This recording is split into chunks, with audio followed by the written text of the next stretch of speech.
കഥ പറയട്ടെ. ഏവർക്കും വന്ദനം. എത്ര വലിയ ആപത്ഘട്ടത്തിൽ പോലും ഐക്യം കൊണ്ട് ശക്തി നേടി അത് അതിജീവിക്കാം എന്ന് തെളിയിക്കുന്ന ഒരു കുട്ടി നാടോടി കഥയാണ് ഞാൻ ഇന്നിവിടെ അവതരിപ്പിക്കുന്നത്. പണ്ട് പണ്ട് പണ്ട് അങ്ങ് ഫ്രാൻസിലെ ജുറാ കുന്നിന്റെ താഴ്വരയിൽ ഒരു വലിയ മരമുണ്ടായിരുന്നു. ആ മരത്തിന്റെ താഴത്തെ പൊത്തിൽ ഒരുപാട് എലികൾ പാർത്തിരുന്നു. ആ മരത്തിന്റെ ശാഖകളിൽ ഒരു കൂട്ടം പ്രാവുകളും പാർത്തിരുന്നു. ഇവർ രണ്ടുപേരും സൗഹൃദത്തോടെയും ഐക്യത്തോടെയും സന്തോഷത്തോടെയും ജീവിച്ചു പോന്നു. ഈ പ്രാവുകളേക്ക് നയിക്കുന്ന ഒരു രാജാവുണ്ടായിരുന്നു. അതായിരുന്നു പ്രാവ് രാജാവ്. പ്രാവ് രാജാവിന്റെ നേതൃത്വത്തിൽ ഒരു ദിവസം ഭക്ഷണം തേടി പോയതായിരുന്നു നമ്മുടെ പ്രാവിൻ കൂട്ടം. ഒരുപാട് ദൂരം പറന്നു, എന്നിട്ടും ഭക്ഷണമൊന്നും കിട്ടിയില്ല. ഇവർ വളരെ തളർന്നുപോയി. അപ്പോൾ പ്രാവ് രാജാവ് കുറച്ചുകൂടി പറക്കാൻ പ്രോത്സാഹിപ്പിച്ചു. അപ്പോൾ ഈ കൂട്ടത്തിലെ ഒരു കുഞ്ഞി പ്രാവുണ്ടായിരുന്നു.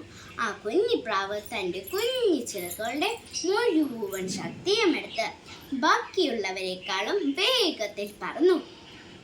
അപ്പോൾ കുറച്ചു ദൂരം പറന്നതേ ഉള്ളൂ. അപ്പോൾ ഈ കുഞ്ഞി പ്രാവ് പറഞ്ഞു, ദേ കണ്ടോ, ആ മരത്തിന്റെ താഴത്ത് ഒരുപാട് ഗോതമ്പ് മണികൾ വിതറി കൊടുക്കുന്നുണ്ട്. എല്ലാരും വരൂ. അങ്ങനെ എല്ലാ പ്രാവുകളും ആ മരത്തിന്റെ താഴത്തേക്ക് പറന്നിറങ്ങി. ആ ഗോതമ്പ് മണികൾ കൊത്തി കൊത്തി കഴിക്കാൻ തുടങ്ങിയതേ ഉള്ളൂ. അയ്യോ കഷ്ടം! ആ മരത്തിന്റെ മുകളിൽ നിന്ന് പെട്ടെന്ന് ഒരു വലിയ വല വന്ന് അവരെ മൂടി. എല്ലാവരും ചിറകടിച്ച് കരഞ്ഞു. പക്ഷിയും രക്ഷപ്പെടാൻ കഴിഞ്ഞില്ല. അപ്പോ നമ്മുടെ പ്രാവ് രാജാവ് ഒരു കാഴ്ച കണ്ടു. ദൂരെ നിന്ന് ഒരു വേട്ടക്കാരൻ ഒരു വടിയും കൊണ്ട് വരുന്നത്.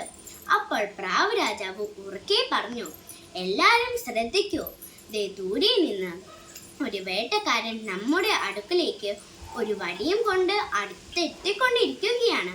ആരും ഭയക്കരുത്. ഭയമല്ല, ഐക്യമാണ് വേണ്ടത്. നമ്മുടെ ഐക്യം നമ്മുടെ ശക്തി. പ്രാവ് രാജാവ് പറഞ്ഞു.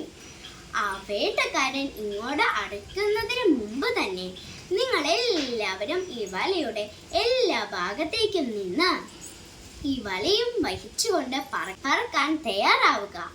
അപ്പോ ഈ പ്രാവ് രാജാവിന്റെ വാക്കുകൾ കേട്ട് എല്ലാവരും ഒരേ മനസ്സോടെ ഒരേ ലക്ഷ്യത്തോടെ വലയും വഹിച്ചുകൊണ്ട് പറക്കാൻ തയ്യാറായി. നമ്മുടെ പ്രാവ് രാജാവ് സർവശക്തിയുമെടുത്ത് അലറിക്കൊണ്ട് പറഞ്ഞു, പറന്നുയരുവിൻ കൂട്ടരെ. അപ്പോൾ എല്ലാ പ്രാവുകളുടെയും സർവശക്തിയുമെടുത്ത് ആ വലയും വഹിച്ചുകൊണ്ട് പ്രാവുകൾ പറന്നു. ആഹാ അത്ഭുതം! വേട്ടക്കാരൻ വായും പൊളിച്ച് ആകാശത്തേക്ക് നോക്കി സ്തംഭിച്ചു നിന്നുപോയി. വേട്ടക്കാരൻ പ്രാവുകളെ പിന്തുടരാൻ ശ്രമിച്ചെങ്കിലും വേട്ടക്കാരന്റെ കണ്ണെത്താ ദൂരത്തോളം വലയും വഹിച്ചുകൊണ്ട് പ്രാവുകൾ പറന്നു. അങ്ങനെ അവർ പാർത്തിരുന്ന ആ മരത്തിന്റെ അടുക്കലെത്തി. അപ്പോൾ എലികളെല്ലാവരും ഇവരുടെ ചുറ്റിയിരിക്കുന്ന ആ വലയെല്ലാം കടിച്ചു മുറിച്ചു മാറ്റി ഇവർ പഴയതുപോലെ സൗഹൃദത്തോടെയും ഐക്യത്തോടെയും സന്തോഷത്തോടെയും ജീവിച്ചു. ഈ കുട്ടിക്കഥ ഐക്യത്തിന്റെയും പരസ്പര സഹകരണത്തിന്റെയും ഒരു വലിയ സന്ദേശം നമുക്ക് നൽകി. ഇന്ത്യൻ സ്വാതന്ത്ര്യ സമരവും കൊറോണയും പ്രളയവും മറ്റു ദുരന്തങ്ങളെല്ലാം ഈ ഐക്യത്തിന്റെ ശക്തിയിലല്ലേ നമ്മൾ അതിജീവിച്ചത്.